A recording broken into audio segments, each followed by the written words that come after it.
Welcome to the first official Football Friday of the fall, and did it ever feel like it? Crisp air with a little chill on the wind. If that doesn't take you back to when you were putting on the helmet and shoulder pads, I don't know what will. Well, enough talking about the football. Let's get to it. Marshfield on top of the Valley Football Association standings after knocking off Wausau West last week. And the Tigers' big boys up front putting the work in against Appleton West, getting Jeff Marsh, just one of the Tigers' three-headed monsters in the backfield, untouched up the sideline for a huge gain. Tigers punched that drive in for 6. Terrors looking for an answer. Quarterback Ryder Hoffman finding his wideout E.J. Holt III, able to get both feet in to move the chains, but a penalty would stall that drive to force a punt. But it's Marsh breaking free again, looking identical. I promise it's a different play for another big one. Beautiful misdirection that even fakes out our cameraman right here, carrying defenders on his back for a well-deserved and earned 6. The mighty Tigers get this win 53-20.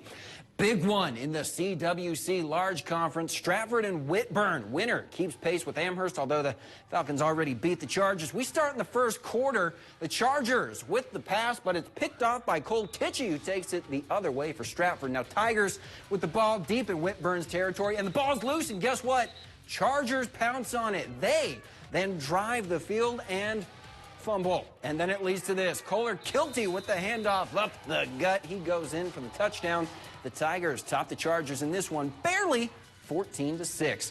Now, what a fun one that one was, but trust me, the craziness is just getting started on this first Friday of fall. But for as much as we love it, we've got to pace ourselves. So use the break to prepare yourself for all that's ahead. But first, more scores to the sound of the Colby Hornets Band.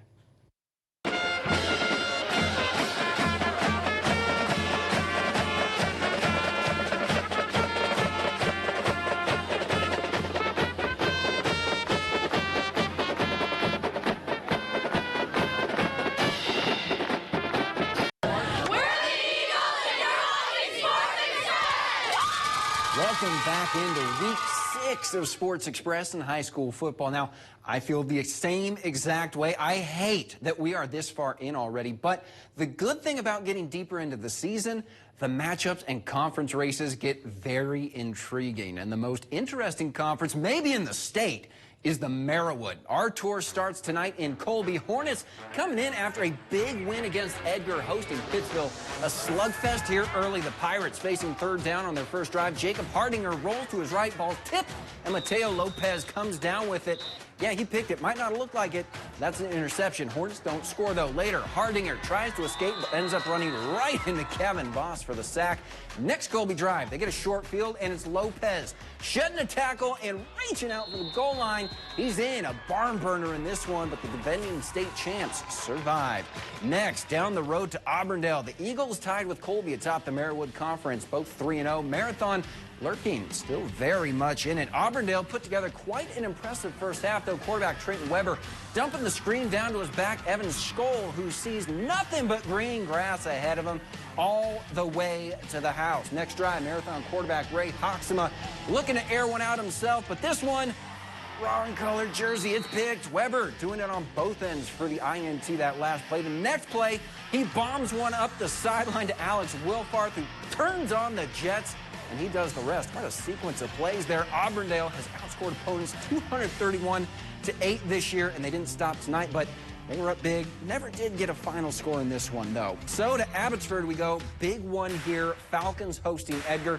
Abby's got the early lead, but here comes Carter Butt. Leaves one in his wake and wins the race to the corner. He goes in from 20 yards to put the Wildcats up. Ensuing drive, Falcons punt.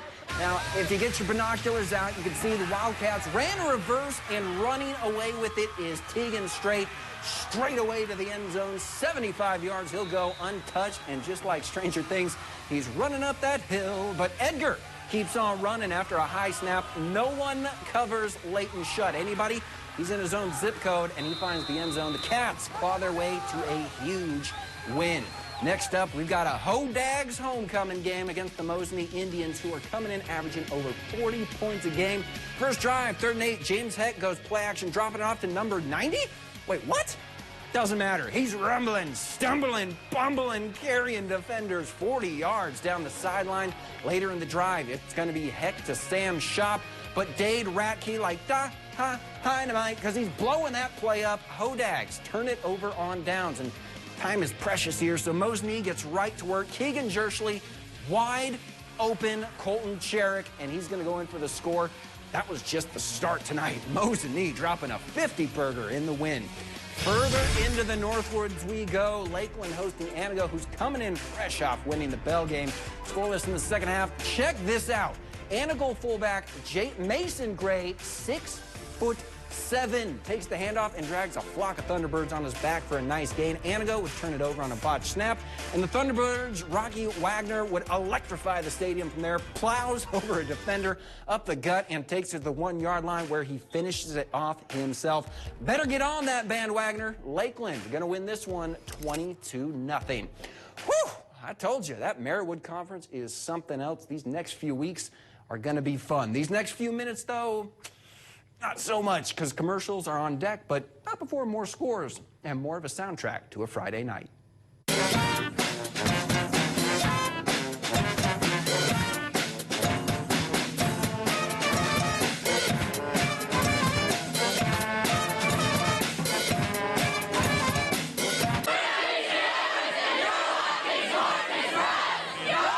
Oh, no, say it ain't so. The show is nearly over, which means football season is almost 1 week closer to coming to a close. But let's just enjoy it while we got it, shall we?